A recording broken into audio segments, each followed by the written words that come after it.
வணக்கம். டாக்டர் புவனேஸ்வரன், கோயம்புத்தூர். என்னுடைய பக்கத்து வீட்டுக்காரர் ரொம்ப சோகமாக உட்காந்துருந்தார். ஏன் சார், என்ன ஆச்சு அப்படின்னு. இல்லை சார், எனக்கு சர்க்கரை வந்துடுச்சு, டயபெட்டிஸ் வந்துடுச்சுன்னு சொன்னாங்க. எனக்கு பழங்கள்னால் அப்படி பிடிக்கும் சார். ஒரு நாளைக்கு அத்தனை விதமான பழங்கள் சாப்பிடுவேன். எனக்கு இப்போ பழங்கள் சாப்பிடக்கூடாதோ அப்படிங்கிற ஒரு பயம் வந்துடுச்சு அப்படின்னு சொன்ன உடனே நான் சொன்னேன், அப்படி பயப்பட வேண்டாம்.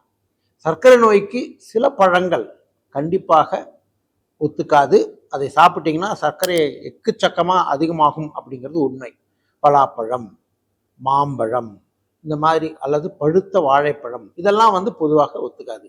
அப்போ சர்க்கரைக்கு சாப்பிடக்கூடிய பழங்கள் இருக்கா அப்படின்னா கண்டிப்பாக ஒரு 6லிருந்து 7 விதமான பழங்கள் நான் சொல்றேன் உங்களுக்கு. ஆனா நீங்க என்ன தெரிஞ்சுக்கணும், இதெல்லாம் நான் சொல்லிட்டேன் அப்படிங்கிறதுக்காக காத்தால இருந்து சாயங்காலம் வரைக்கும் இந்த பழங்களையே சாப்பிடக்கூடாது. ஏன்னா அந்த மாதிரி ஒரு அனுபவம் கூட இருந்தது.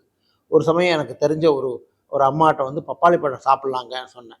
பார்த்தா அடுத்த வாரம் கணவர் ரொம்ப கோபமாக கூட்டிகிட்டு வந்தார்.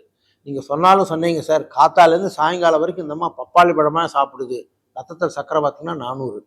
அதனால் அப்போ என்ன அப்படின்னா, அதாவது கிரீன் பனானா என்று சொல்லக்கூடிய ஒரு அரைப்பழம் ஆக இருக்கக்கூடிய பச்சை வாழைப்பழம், மறுபடியும் சொல்கிறேன், ரொம்ப பழுக்காமல் இருக்கிற வாழைப்பழம் அளவாக. இரண்டாவது கொய்யாப்பழம், ஏன் அளவாக. மூணாவது பப்பாளி. நாலாவது பெரிஸ் அப்படின்னு சொல்கிறது. 5 முலாம்பழம். 6வது நம்முடைய ஸ்வீட் லைம் அல்லது நம்ம சாத்துக்குடின்னு சொல்கிறோம் இல்லையா, இது. இப்போ இதில் பார்த்தீங்கன்னா இந்த பழங்கள் எல்லாமே ஒரு அளவுக்கு நமக்கு பிரச்சனை இல்லாமல் எடுத்துக்கலாம். மறுபடியும் சொல்கிறேன், ஒரு நாளைக்கு எவ்வளோ சாப்பிடலாம் அப்படின்னா, கிராம் கணக்கு அப்படின்னு சொல்கிறத விட ஒரு ஒரு கை அளவு வச்சுக்கோங்க. இந்த அளவுக்கு இருக்கிற ஒரு அளவு உள்ள அந்த அளவுக்கு நீங்கள் சாப்பிடலாம். இப்படி சாப்பிட்றதுனால ஒன்று, உங்களுக்கு சர்க்கரையினுடைய பிரச்சனை மிக அதிகமாக இருக்காது. அதே சமயத்தில் அளவுக்கு மீறினா அமிர்தமும் நஞ்சு. புரிஞ்சுட்டிங்களா?